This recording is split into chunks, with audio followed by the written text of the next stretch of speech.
lahat. Magandang umaga din po, Father. Bakit napakahalaga para sa atin na magdasal at manalangin? Dalawang uri ng pagdarasal na meron tayo. Yung individual, singular na pagdarasal, at mayroon ding pagdarasal kasama ang sambayan ng banal.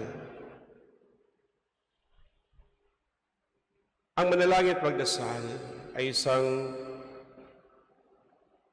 uring gawain ng tao upang magkaroon ng mabuting ugnayan sa Diyos at sa kapwa. Kailangan nating bigyan palagi ng pagpapahalaga ang inuutos sa atin ng ating Panginoon Jesucristo na mahalin ang Diyos at mahalin ang kapwa. Alam naman natin na kapag ang tao ay nagmamahal, kailangan niya ng ugnayan sa kanyang kapwa upang maramdaman ito at maranasan kung gaano kalalim ang iyong pagmamahal at kung gaano ito kamakatotohanan, dahil ang pagmamahal ay kailangang maramdaman. Ang panalangin singular ay isang panalangin pagkaroon ng ugnayan sa Diyos. Dahil kailangan natin ito upang maramdaman hindi ng Diyos kung gaano tayo katapat sa ating pagmamahal sa Kanya, dahil alam naman niya na ang ating pagkatao bilang likas na Kanyang nilikha ay nahulog na sa kasalanan at ito ay may kahinaan. Ang panalangin na meron tayo kasama ang Diyos ay para sa atin upang magkakaroon tayo ng mas masidhing pagmamahal sa Diyos, upang maangkin natin ang takot sa Diyos. Takot na mawalay tayo sa Kanya. Takot na mawalan tayo ng grasya dahil alam natin na mahina ang ating katawan at ang ating pagsubok sa araw-araw laban sa kasalanan ay napakabigat. Kaya kailangan natin ng Diyos. Kailangan nating maramdaman ang Kanyang pagmamahal. Kailangan natin na maipakita rin sa Diyos kung gaano tayo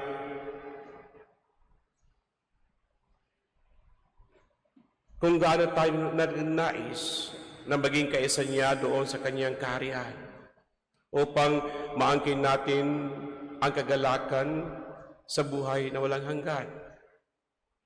Walang ibang ninanais ang tao kung siya may kaugnayan sa Diyos ay maging kaisa ang Diyos doon sa Kanyang kaharian.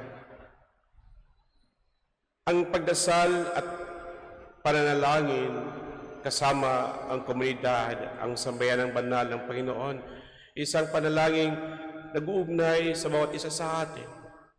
Dahil alam naman natin na ang pagmamahal ng Diyos sa presensya ng banal na Espiritong nananahan sa atin ang siyang umuugnay sa bawat isa sa atin bilang isang kaanib, kasapi ng katawang banal ng ating Panginoong Jesucristo. Kailangan nating maramdaman bilang isang komunidad, bilang isang sambahayan ng banal, bilang isang katawang banal ng ating Panginoon, upang magkaroon tayo ng iisang layunin na makarating tayong lahat sa ating paglalakbay sa kabanalan ng buhay patungo sa Kanyang kaharian, na walang maiiwan, na walang na walang maghihinagpis dahil walang nagbigay tulong sa kanya upang maramdaman niya na kailangan niyang pumasok muli sa kalooban ng Diyos sa pamagitan ng pagmamahal na ipinapahiwatig ng sambayanang banal sa ating Panginoon Jesucristo. Dahil alam naman natin na tayo ay binigyan ng isang bautismo lamang sa pangalan nating Panginoon Jesucristo pang magkaroon tayo ng pagkakaisa sa ating pagmamahal at panalangin, papurit, pasasalamat sa Panginoong Diyos. Ito ang layunin kung bakit kailangan nating manalangin bilang isang sambayanan, lalong-lalo na sa banal na misang ating pinagdiriwang. Dahil dito, kasama natin, kaisa natin ang ating Panginoon Jesucristo sa ating pagdidiriwang, pag-aalay, pagpapasalamat sa Diyos Ama.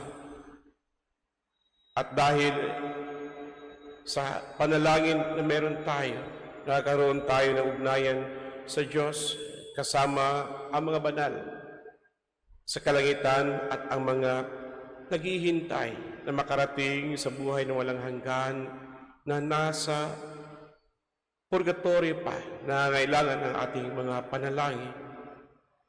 Mga kapatid, ang panalangin ng ating Panginoon Jesucristo ay nagbibigay sa atin ng halimbawa na bawat isa sa atin ay may pangangailangan na kung saan kailangan nating hingin at ipagsusumamo sa Diyos upang magkakaroon tayo ng lakas na maipahayag ang mabuting balita, lalong-lalo sa mga taong ibinibigay niya sa atin.